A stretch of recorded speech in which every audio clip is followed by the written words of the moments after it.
और प्राण निकल जाए, उस जीव को यमदूत छू नहीं सकते हैं। उस जीव के लिए भगवान के पार्षद आया करते हैं। तुलसी जी के रहते यदि प्राण चला जाए, इतना छोड़िए, जो मनुष्य जीवन में कभी तुलसी न पहना हो और यदि उसकी चिता पर तुलसी की लकड़ी रख दी जाए, उसको भी सद्गति प्राप्त हो जाए। इतनी महिमा है। इसलिए खूब पहनिए, सोना पहनिए, चांदी पहनिए, हीरा पहनिए, सब पहनिए, हम मना नहीं करेंगे, लेकिन सबके साथ साथ तुलसी जी को भी धारण करिए। क्यों? भगवत चरण में प्रेम तुलसी जी की कृपा से ही प्राप्त होगा।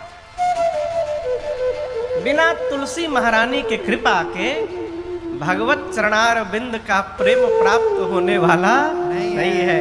तो बाबा आए, तुलसी महारानी को देकर गए। बहुत बहुत साधुवाद और धन्यवाद आपके। तो प्रसंग पर लौटते हैं। भरद्वाज जी, मन उनके बस में है, दया के भंडार हैं और परमार्थ पथ पे चलने वाले पथिक हैं। परमार्थ पथ परमा सुजान। तीर्थराज प्रयाग में इनका आश्रम है और गोस्वामी जी कहते हैं भरद्वाज जी का जो आश्रम है परम रम्य है, मुनिवर मन भावन। कल आपसे निवेदन किया, प्रत्येक वर्ष माघ महीने में जब मकर संक्रांति होती है, सूर्य मकर राशि में प्रवेश करते हैं। मकर संक्रांति कब लगता है? जब सूर्य नारायण मकर राशि में प्रवेश करते हैं। माघ मकर गत रवि जब होई, तब से तीर्थराज प्रयाग में मेला प्रारंभ होता है, जहां पर ऋषियों का समाज, मुनियों का समाज जाकर नित्य तीर्थराज प्रयाग के त्रिवेणी में मज्जन करते, स्नान करते हैं और परस्पर एक दूसरे के सामने बैठकर भगवत चर्चा करते हैं। कहाँ ही परस्पर हरि गुण गाह। कहीं भी तीर्थ में जाइए, मेरी आपसे प्रार्थना है, जंजाल समाप्त होने वाला, जंजाल समाप्त होने वाला नहीं है। तो जब घर से कहीं तीर्थ में जाइए तो घर का जंजाल मोटरी बना के तीर्थ में न ले जाइए। 2 दिन के लिए, 1 दिन के लिए जंजाल को घर ही में छोड़ के आइए।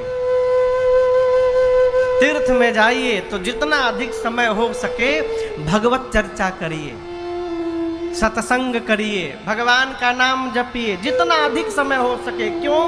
आपसे निवेदन करूं, अपने घर में बैठकर एक बार राम कहिए, उसका जो फल है वो अलग है। तीर्थ में बैठकर एक बार यदि भगवान का नाम ले लेंगे तो वो नाम करोड़ गुना अधिक फल प्रदान करता है।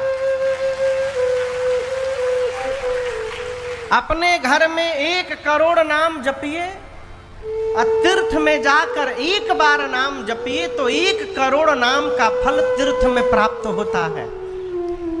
ये महात्मा लोग यूं ही तीर्थ में जाकर नहीं महीना महीना दिन रहते हैं, अपन अकाउंट भरते हैं, वो प्रॉपर्टी बढ़ाते हैं, भगवत नाम की पूंजी बढ़ाते हैं। यहाँ महात्मा मुनि लोग आते हैं तीर्थराज प्रयाग में तो क्या करते हैं? बाबा कहते हैं ब्रह्म निरूपण धर्म विधि पर नहीं तत्व विभाग। तत्व विवेचन करते हैं।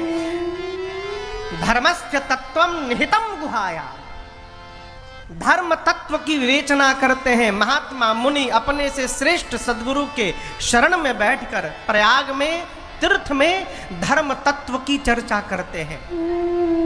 उसके बाद कहाँ ही भगति भगवंत के संजुत ज्ञान विराग।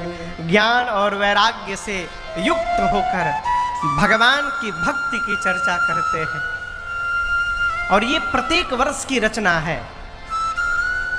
एक वर्ष तीर्थराज प्रयाग में महात्मा आए एक माह रहने के बाद जब महात्मा लोग श्री भरद्वाज जी से विदा लेकर के, जैसे हम कथा गाने यहाँ 8 दिन के लिए आए हैं, तो 8वें दिन 19 तारीख को आपसे विदा लेके हम भी जाएंगे। ये तो प्रकृति का नियम है, जो आया है वो जाएगा ही जाएगा। आया ही इसलिए है कि जाना है, यदि जाना ना होता तो आता ही नहीं। तो उसी प्रकार 1 माह वास करने के बाद जो महात्मा मुनि पूरे देश से प्रयाग में गए थे, वो सब भरद्वाज जी से विदा लेने लगे। भरद्वाज जी सबको विदा करने लगे। लेकिन जब एक मुनि सामने विदा लेने आए, आप जानते वो मुनि कौन थे? पता है वो मुनि कौन थे? क्या नाम था? श्री याज्ञवल्क्य मुनि। बाबा क्या भरद्वाज जी को नहीं मालूम कि दोनों राम जी एक हैं? इनको भी मालूम है, लेकिन जानबूझ के पूछ रहे हैं। क्यों? भरद्वाज जी राम जी की कथा सुनना चाहते हैं। अब कथा प्रारंभ हो जाए, इसके लिए कुछ ना कुछ तो पूछना पड़ेगा ना, है? यही भगवान के भक्त का लक्षण है। किसी महात्मा के पास जाए, संत के पास जाए, तो ऐसा प्रश्न पूछ दे कि 1-2 घड़ी, आधे घंटा, 1 घंटे का सत्संग प्रारंभ हो जाए। ऐसा प्रश्न न पूछे कि चलता हुआ सत्संग भी बंद हो जाए। ऐसे भी समाज में लोग हैं। भरद्वाज जी ने कहा, मुनिवर आप विस्तार पूर्वक भगवान की कथा मुझे सुनाइए। कहहु सो कथा नाथ विस्तारी, विस्तार पूर्वक सुनाइए। भरद्वाज जी के प्रश्न को सुनकर याज्ञवल्क्य ऋषि गदगद हो गए। देखिए, जैसे हम लोगों से कोई कहता है कि महाराज हम आपकी कथा कराना चाहते हैं, हम लोग गदगद हो जाते हैं। कहो, जब कोई कहता है कि कथा कराओगे, कितना प्रसन्न होते हैं। चलिए, जीव ने कथा गाने का सौभाग्य प्रदान करा दिया। उसी प्रकार जब भरद्वाज जी ने कहा कि प्रभु आप कथा का श्रवण कराइए, याज्ञवल्क्य ऋषि गदगद हो गए। अपनी प्रसन्नता रोक नहीं पाए और मुस्कुरा करके बोले, जाग बलिक बोले मुस्काए, तुम ही विदित रघुपति प्रभुताई। हे भरद्वाज जी, मैं आपकी एक बात को समझ गया कि आप राम जी के प्रभुता को ठीक से जानते हैं। राम भगत तुम मन क्रम बानी। आप मन से, कर्म से और वाणी से राम जी के भगत हैं। आपकी चतुराई मैं समझ गया। आप राम जी की कथा सुनना चाहते हैं, इसलिए मूढ़ की भांति आपने मेरे से प्रश्न किया है। मैं आपकी चतुराई को समझ गया। देखिए, जीवन में सत्संग प्राप्त हो जाना, इसको सरल न समझिएगा। का कटरा थाना में बस इतने लोग हैं? हाँ, गांव के सब लोग आ गए हैं पंडाल में। हाँ, सब आ भी नहीं पाएंगे। सब आवत ही सर, अरे बड़ी कठिनाई, राम कृपा बिनु आए न जाए। जब तक भगवान की कृपा नहीं होगी, जब तक जीव सत्संग में जाने वाला नहीं है। आप इतने सारे लोग पंडाल में बैठे हैं, इसका मतलब है कि हमारे पर और आप सब पर भगवान की बड़ी कृपा है, तब जाकर हम और आप यहाँ बैठे हैं। एक बड़े अद्भुत साधक हुए, प्रातः स्मरणीय पूज्य श्री गीतानंद जी महाराज। वो कहते हैं सत्संग में सब नहीं आ सकते। अरे इन मस्तों की बस्ती में, किन मस्तों की? भगवान के नाम को पीकर जो मस्त हो चुका है, ई वाला मस्ती में नहीं, क्षमा करिएगा, कई लोग ई लेके भी टन रहते हैं, वो वाली मस्ती नहीं, जो इस रस में डूबा हुआ है, भगवत नाम को पीकर जो मदहोश हो चुका है?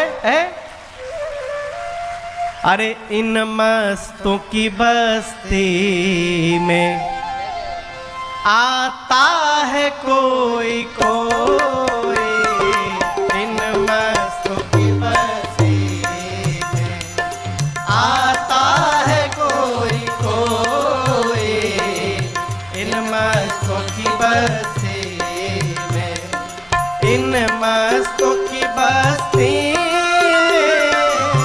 आता है कोई कोई, इन मस्तों की बस्ती में आता है कोई कोई।